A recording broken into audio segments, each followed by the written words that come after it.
चोमे 1931 में लिबिया के गांव थोनोत में पैदा हुआ।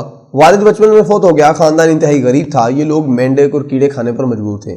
चोमे ने 5 साल की उम्र में काम शुरू कर दिया और इंतहाई खौफनाक मजदूरियों से होता हुआ आखिर में मोटर मैकेनिक बन गया। कुदरत ने इसे मशीनें समझने की सलाहियत दे रखी थी।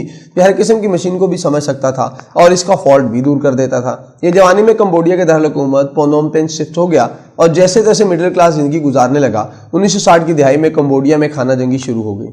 वियतनाम में अमेरिका बैठा हुआ था। सोवियत यूनियन ने अमेरिका को शिकस्त देने के लिए वियतनाम के कम्युनिस्टों को सपोर्ट करना शुरू कर दिया।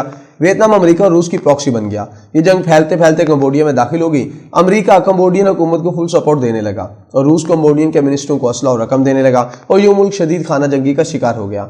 चोमे न्यूट्रल था, वो एक आम मजदूर था। उसके पास सरकारी गाड़ी आ जाती थी तो वो इसे ठीक कर देता था और अगर किसी कम्युनिस्ट का स्कूटर या ट्रक खराब हो जाता था तो वो उसे भी रिपेयर कर देता था। ये अमलन अमेरिका और रूस दोनों से वाकिफ नहीं था, लेकिन जंग जब भी छिड़ती है तो ये अपने और पराये को नहीं देखती, ये सबको निकल जाती है। लिहाजा चोमे के साथ भी यही हुआ। अमेरिकी ने याद हुकूमत बनी तो उसने चोमे को रगड़ दिया और ये रोपीट कर इनके लिए काम करता रहा। और 1975 में जब मुल्क पर कम्युनिस्टों ने कब्जा कर लिया तो यह मलकियत की तरह इनके कब्जे में चला गया।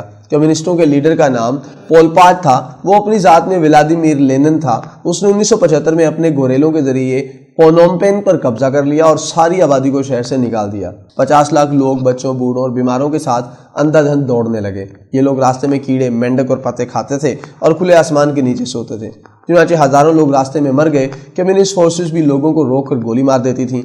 पूरे मुल्क में लाशें बिखरी हुई थी।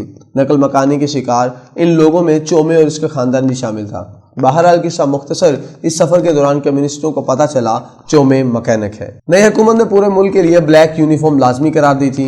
हुकूमत ने कपड़ों की तमाम फैक्ट्रियां, गोदाम और दुकानें कब्जे में ले ली। कपड़ों को स्याह रंग में रंगा और मुख्तलिफ साइज के लिबास बनाकर आवाम में तकसीम करना शुरू कर दिए। हुकूमत को इस काम के लिए 2 किस्म के लोग चाहिए थे, दर्जी और सिलाई मशीनें ठीक करने वाले मैकेनिक। चोमे मैकेनिक था जबकि इसकी बीवी दर्जन। लिहाजा इन दोनों के इनके बच्चों समेत दारुल हुकूमत लाया गया। बीवी और छोटी बच्चियों को सिलाई पर लगा दिया गया जबकि चोमे को मशीनों की रिपेयरिंग की जिम्मेदारी सौंप दी गई।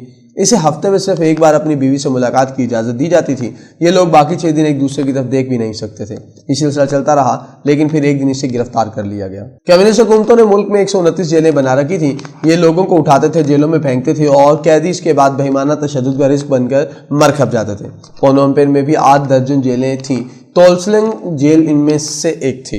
ये इमारत बुनियादी तौर पर हाई स्कूल था। कम्युनिस्ट हुकूमत ने कब्जा संभालते ही इसे जेल में तब्दील कर दिया।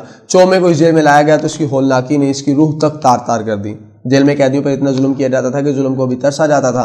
कैदियों को जंजीरों में बांध के फर्श पर नंगा लिटा दिया जाता था। इनके जिस्मों पर इतने ताजियाने बरसाए जाते थे कि वो अपने ही खून में डूब जाते थे। तशद्दुद के बाद उन्हें जानवरों की तरह छोटे छोटे पिंजरों में बंद कर दिया जाता था। कैदियों को अपना बोलो ब्रास चाटने पर मजबूर किया जाता था। खुराक न होने के बराबर होती थी। चुनांचे ये लोग चींटियां, काकरोच और छिपकलियां तक खा जाते थे। तोल्सलेंग में 12,000 कैदी थे। इन कैदियों को शहर से बाहर खेतों में ले जाया जाता, खेती बाड़ी कराई जाती थी और ये लोग जब तशद्दुद, नामसाद हालात और भूख से मर जाते थे तो इन्हें वहीं दफन कर दिया जाता था।